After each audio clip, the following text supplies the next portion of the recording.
বর্তমান যে স্থানীয় সরকার যে উপদেষ্টা রয়েছে আসিফ মাহমুদ, সে সরাসরি ফোন করে আমাদের নগর ভবনের ঊর্ধ্বতন কর্মকর্তাদের নির্দেশ দিয়েছিল যে বর্জ্য ব্যবস্থাপনার জন্য যে গাড়িগুলোকে ব্যবহার করা হয় সেই গাড়িগুলোতে যাতে জ্বালানি বন্ধ করে দেওয়া হয়।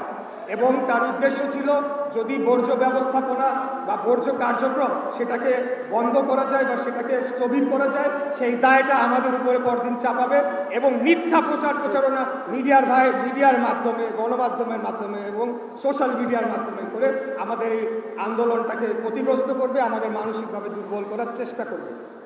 কিন্তু তাদের এই ষড়যন্ত্র আমরা সফল হতে দেই নাই।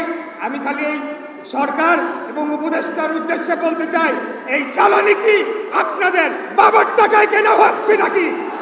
জনগণের ট্যাক্সের টাকায় কেনা এই জ্বালানি বন্ধ করার আপনারা কে? আপনাদের সেই কোনো অধিকার নাই, আপনাদের কোনো জনগণেরও ম্যান্ডেট নাই, আপনারা জীবনে একটা ভোটও কোনোদিনও পান নাই। অতএব আপনাদেরকে একটা বিশেষ পরিস্থিতিতে ছাত্র জনতা রক্তাক্ত গণঅভ্যুত্থানের মাধ্যমে বসানো হয়েছিল যে আপনারা দ্রুততম সময়ে বাংলাদেশে জাতীয় নির্বাচন অনুষ্ঠান করে জনপ্রতিনিধি নির্বাচিত সরকারের কাছে ক্ষমতা হস্তান্তর করে আপনারা প্রস্থান করবেন। কিন্তু আমরা ক্রমাগত দেখতে পাচ্ছি এই সরকারের বিভিন্ন উপদেষ্টারা, বিশেষ করে স্থানীয় সরকার উপদেষ্টা আসিফ মাহমুদ ব্যাপক দুর্নীতি, ব্যাপক লুটপাটে জড়িয়ে পড়েছে। আর হাসিনার আমলে 15 বছরে পিয়ন কামাইছে 400, আর এখন 9 মাসে কামাইছে 350। এই হলো গিয়া এদের দুর্নীতির মাত্রা।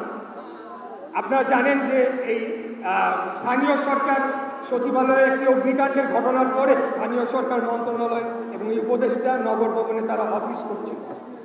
তারা যখন এখানে অফিস করতে শুরু করে তখন এখানকার যে বিভিন্ন ধরনের উন্নয়নমূলক কর্মকাণ্ড এবং অন্যান্য বিষয়গুলোতে এখানে তারা ব্যাপক লুটপাট সাধন করে এবং জনগণের ট্যাক্সের টাকা তারা এখানে চুরি করে তারা তাদের যে পোষ্য ব্যক্তিরা রয়েছেন তাদের মাধ্যমে সেগুলোকে লুটপাট করে তারা আর্থিকভাবে লাভবান হয়ে তারা ভালো লেগেছিল, মজা পেয়ে গিয়েছিল, যার কারণে পরবর্তীতে আমাদের আন্দোলন শুরু করার পরের দিন যখন লেজ গুটায় আসিফ পালায় গেল তখন তার ভিতরে একটা হিংসা, একটা প্রতিশোধের আগুন কাজ করছে যে এখান থেকে যে তাকে বের করে দেয় সে ঢাকা শহরের জনগণ সেটার বিরুদ্ধে সে প্রতিশোধ নিতে তারা একই কায়দায়, স্বৈরাচারী কায়দায় যেভাবে খুনি হাসিনা আইন আদালতকে তোয়াক্কা করতো না, জনগণকে তোয়াক্কা করতো না, সংসদকে ধ্বংস করেছে তাদের ব্যক্তিগত লোকদেরকে ভুয়া ভোটের মাধ্যমে বসিয়ে, তারই কি ধারাবাহিকতা কি আমরা দেখতে পাচ্ছি কিনা আজকে সেই প্রশ্ন জনগণকে অবশ্যই করতে হবে।